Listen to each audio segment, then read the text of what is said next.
Hello, magandang umaga, magandang tanghali, magandang gabi po sa inyong lahat.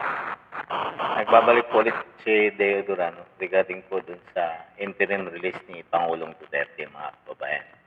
Napakalungkot po na balita dahil binasura po ng ICC ang kanyang apila na interim release, mga kababayan. Inaasahan na po ng lahat ng Pilipino yun na makakalabas na po siya. Alam po, para po yatang naging dahilan yata ang sinasabi nila, yung mga sinasabi ni VP Sara tungkol pag nakalabas siya. Kaya lang, parang may mali po yata ng interpretasyon ang ICC doon, mga kababayan, regarding po doon sa kung pagbibigyan po ang interim release ni Pangulong Duterte. Hindi naman po ganun ang ibig sabihin ni VP Sara doon na ididiretso niya sa Davao City si Pangulong Duterte. Mali po ang pagkaka-interpret doon sa sinasabi ni VP Sara. So pakinggan lang po natin itong kapatid ni Pangulong Duterte doon sa ICC kung bakit hindi po naibasura po yung interim release niya, mga kababayan. Nagkausap kahapon sa detention facility ng International Criminal Court o ICC ng The Hague, Netherlands si dating Pangulong Rodrigo Roa Duterte at kanyang kapatid na si Bong Duterte. Ayon sa kapatid ni FPRRD, alam na ng dating Pangulo ang desisyon ng ICC na tanggihan ang apela ng kanilang kampo na interim release. Mismong ang dating Pangulo ang nagsabi umano sa kanya na alam na niya ang desisyon ng korte. I did not mention that to him. He mentioned it to me. Okay. Sorry to you hear about it, but he's prepared. Oh, but he's okay. He's okay. Samantala, si dating presidential spokesperson Attorney Harry Roque naman naniniwalang nagkamali ng desisyon ang ICC. Iginiit niya na pinagbatayan ng ICC sa desisyon ang mga naging pahayag ni Vice President Sara Duterte. Isa na dito ang pagkakaroon umano ng sabwatan ng ICC at Marcos administration sa paghuli sa dating Pangulo. Gayon din ang pahayag na mali ang paghuli kay FPRRD dahil labag ito sa Article 59 ng Rome Statute na dapat munang iharap sa lokal na hukuman ang isang akusado. Mabigat din ang minsang naging pahayag ni VP Sara na itakas na lang si FPRRD mula sa detention facility ng ICC. Ito maaari ang pinagbatayan ng ICC upang i-reject ang hiling ng kampo ni FPRRD. Bakit kontrobersyal? Dito ko po tingin, nagkamali ang hukuman. Karamihan po, in fact, halos lahat ng sinabi ng hukuman ay base po sa mga sinabi ni VP Sara. Si Davao City 1st District Representative Paulo Duterte, na anak ng dating Pangulo, tinawag na gross and disgraceful miscarriage of justice ang naging desisyon ng ICC. Dagdag pa niya na ito'y isang political theater. Titiyakin din anya niya na mananagot ang mga umano'y kidnapper ng kanyang ama. Aapela pa rin anya sila at umaasa pa rin siyang makakauwi ng Pilipinas si FPRRD. JP Nunez, UNTV, News and Rest. Kaya po, mga kababayan, nakakalungkot pong balita, mga kababayan. Kasi nga po, ang pinagbatayan po na naging desisyon ng ICC regarding po dun sa mga pinagsasabi ni VP Sara, ay yung naman po damdamin ng isang tao, anak po yun. Hindi naman po literal na mangyayari yun. Ang ginawa po yata ng ICC, parang ginawa nilang literal na gagawin ni VP Sara. Narinig ko po yung sinasabi niya na kailangan doon na tayo ano na natin si PRRD sa ICC detention, kunin na natin siya. Ang mali yung decision na yun kasi ginawa ho literal. Yung po parang biro lang po yun na salita yun, mga kababayan. Tapos sinabi rin po ni VP Sara yun sa isang panayam niya na kung makakalabas si PRRD, ididiretso niya doon sa Davao City.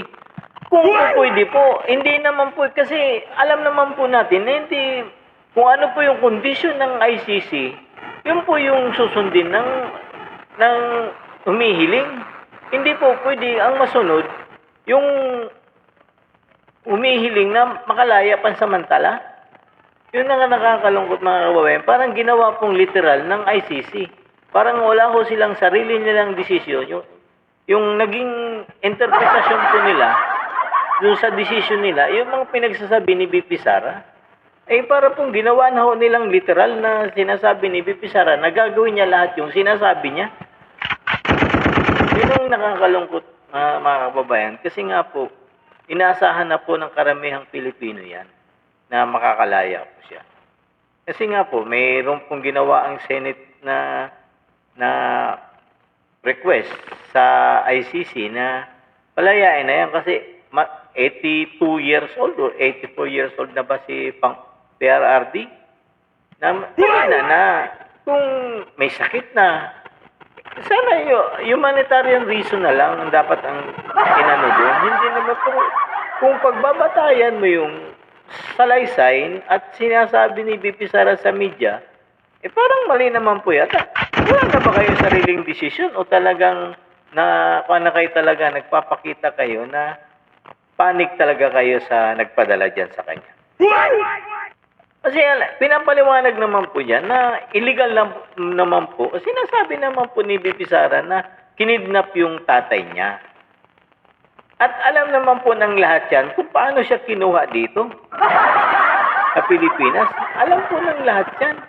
Pero bakit parang ayaw maniwala ng kahit ang ICC alam yan kasi nga sa pagkakaalam ko parang mayroong kuntsabahan ang ICC at ang CBBM. Yun lang po ang lumalabas dito kasi nga mapapadala pa naman nila dyan kung wala silang kuntsabahan dyan. Kasi nga po, alam naman po natin, ang Interpol, wala nga akong warrant of arrest ng Interpol yan. Ano lang po yan, yung pinadala sa kanila, yung hindi naman po warrant of arrest yun yung pinakita kay PRRD sa airport. Yun po yung nakakalungkot na pangyayari mga kababayan. Kasi nga po, para po talagang binigyan nila ng pagkakataong makalaya pansamantala si PRRD. At alam naman po natin, sigurado, maraming umapila dyan na ang pinagbatayan lang din ng ICC kung ano yung pinagsasabi ni BP Sara. Speeches. Wala ba? Ginawa hong literal. Yung lahat ng pinagsasabi ni BP Sara, ginawang literal ng ICC. Now, which is hindi naman po kayang gawin yun. Kasi kung ano yung nakasaad sa interim release, yun ang susundin dapat. Diba po? Kasi kung dadalhin siya halimbawa sa Japan, di sa Japan lang siya. Hindi siya pwedeng pumunta ng Davao. Yun po yung nakasaad dun sa ilalabas kung sakaling papayagan ng ICC. Hanggang Japan lang siya. Hindi siya pwedeng pumunta ng Davao. Kaya nga po naghahanap sila ng bansa na pwedeng tumanggap kay PRRD. Kung pwede ang Pilipinas, pwede sa Pilipinas siya dalhin. Pero kung ayaw naman ng Pilipinas, wala naman tayong magagawa Diba? Kailangan natin sundin yung kung ano yung kondisyon na ibibigay ng ICC sa atin. Hindi naman pwede masunod yung mga nag-request. Kalukuhan po yun mga kababayan. Ginawa literal yung sinasabi ni Bibi Sara na kidnapin na natin dyan sa ICC detention cell si PRRD. Anong pagkakaintindi ng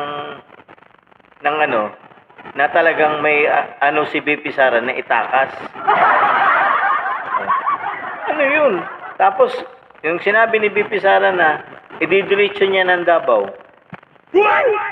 Ibig sabihin, bakit naman ganun na ba ka-bobo si BP Sara na lahat ng sinabi niya gagawin niya at hindi niya susundin kung ano yung kondisyon ng ICC na pansamantalang makalaya? Kung ano yung kondisyon nila, yun ang dapat sundin.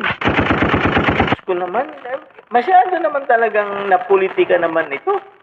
Hindi kaya naman na impluensyahan naman ito ng mga kakaliwang grupo, mga kababayan? ginawang literal lahat yung pinagsasabi ni Bibi Sara sa media at kung ano man yung mga interview yung pinagsasabi niya, ginawang literal na gagawin nila. Hindi po. Parang tayo kasi mga Pilipino, mga kababayan, mahilig po talaga tayo magsalita na kung ako lang ang masusunod, ididiretso ko na ng Davao yan. Kung ako lang, gusto ko nang kunin nila at ilabas ko na dyan sa ICC. Yan o ang naging ugali natin. Pero hindi naman po natin pwedeng gawin yun. Depende doon sa magbibigay ng kondisyon doon sa ICC. Kung ano yung kondisyon nila, yun ang dapat sundin. Di ba? Hindi yung kung ano yung pinagsasabi mo sa media, yun ang gagawin mo. Parang may mali dito. Hindi naman ako mga kababayan, pero para bang walang sariling desisyon ng ICC. Ang pinagbatayan nila lahat kung ano yung pinagsasabi doon ni BP Sara sa media. Which is, wala na bang ibang sinabi ang abogado ni PRRD doon sa apila nila na interim release? Yun talaga ang pinick up ng ICC. Halatang politika po ito, mga kababayan. Wala na bang independent-minded ang mga judges dyan sa ICC? At ang pinick up lang nila, yung mga interview ni BP Sara at mga anak niya doon sa media.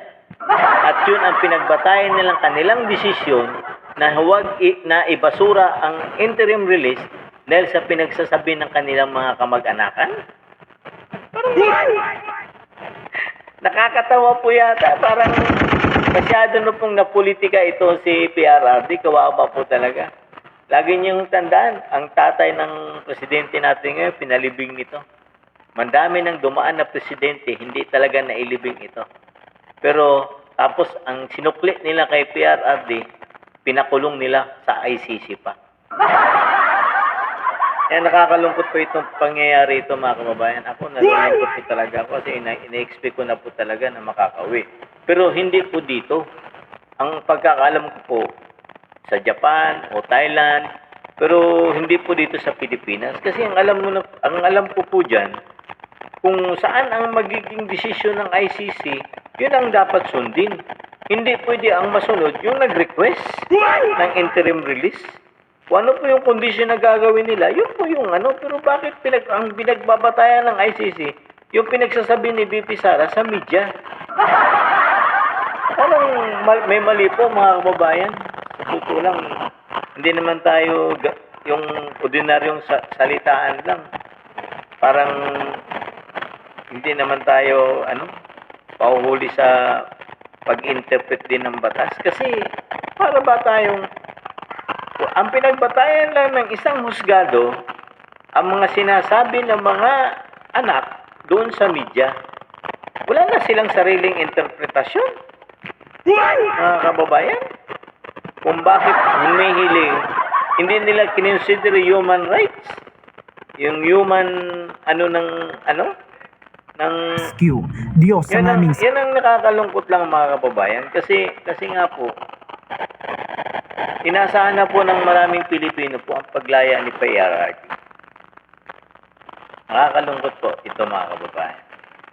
Hanggang dito na lang po ulit, mga kababayan. Palambing po ng inyong like, share, and subscribe to my YouTube channel, Leo Durano TV 2.0. Marami pong salamat para po ma-monetize po tayo sa YouTube, mga kababayan.